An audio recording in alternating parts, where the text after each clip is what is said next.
Welcome to Take 5, your 5-minute inspirational message from Solid Rock Drogheda. Recently there was an incident took place at a rock concert, a Coldplay concert, where they were operating a kiss cam. Now, if you're not familiar with what a kiss cam is, it's a phenomenon particularly popular at American sporting events, where on the big digital screen they will zero in on the crowd and they'll zero in on a couple. And everyone starts shouting and encouraging that couple to kiss one another to enjoy a romantic moment in front of the entire crowd. Now, there have been problems with this before, where kiss cams have, for example, zeroed in on a couple and the guy says, "It's my sister," or another occasion where the guy actually said, "I'm with my mother. I'm not going to kiss my mother on the face of the camera." So again, there have already been problems with these kiss cams targeting people in this way.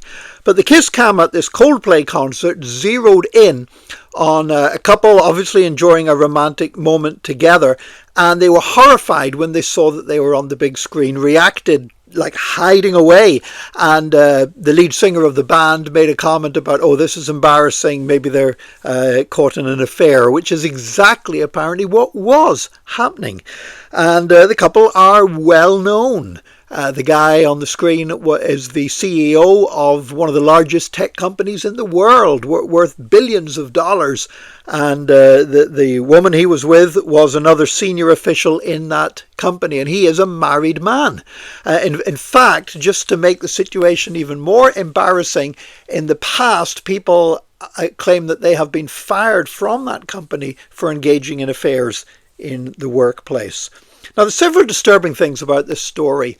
One of them is actually the delight with which people have greeted this story. People so overjoyed and laughing about it that a rich person has been caught out in this way. Now, there is a tragedy here, and the tragedy isn't actually so much that they got caught. The tragedy is that this was taking place in the first place. That because this is going to adversely affect a marriage, possibly destroy a marriage, somebody's reputation in tatters, probably have effects for a company and even for the employees of that company. And the Bible says love does not rejoice in evil. And you know what? When somebody that we're jealous of or somebody that we're resentful of, whenever they're caught in sin, that should not be a reason for rejoicing, no matter how much we might see that person as being our enemy. If we're, certainly for Christians, that kind of reaction is not an option for us. Then the guy that was caught in this way, he's complaining. Now, he's admitting his wrong, his fault, but he's complaining, saying this was a private moment and it shouldn't have been made public like that. They were in a public place. They were at a concert. It wasn't like they were in a hotel room by themselves where you have expectations of privacy. They were in a public place. The whole story is sordid indeed. But, you know, the Bible does say that that sin will be exposed. Be sure your sin will be found out, it says. And nothing is done in secret. And I think that's probably the big takeaway that we need to get from this, is that with God, there's no such thing as a private place.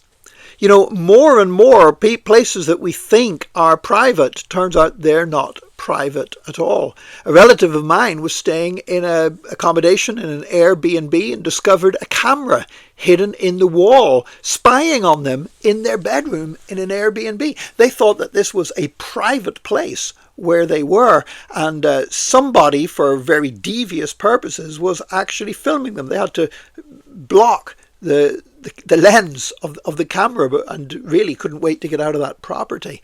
But when we think that we're in private, when we think that nobody sees, we've got to remember as Christians that God always sees.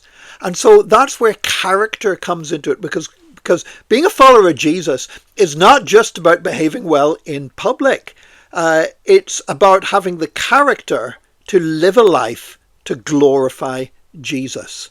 And by the grace of God, God enables us to walk in righteousness. But that needs to be not just something that's played out in the public arena to impress others, but it needs to actually be who we are. So I want to encourage you today.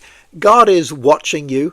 Not because he's trying to catch you out, because he loves you, because he wants the best for you. And as a father watches over his children, God is watching us even in what we imagine are our private moments. Let's make sure that we remember that and live and walk as children of the living God.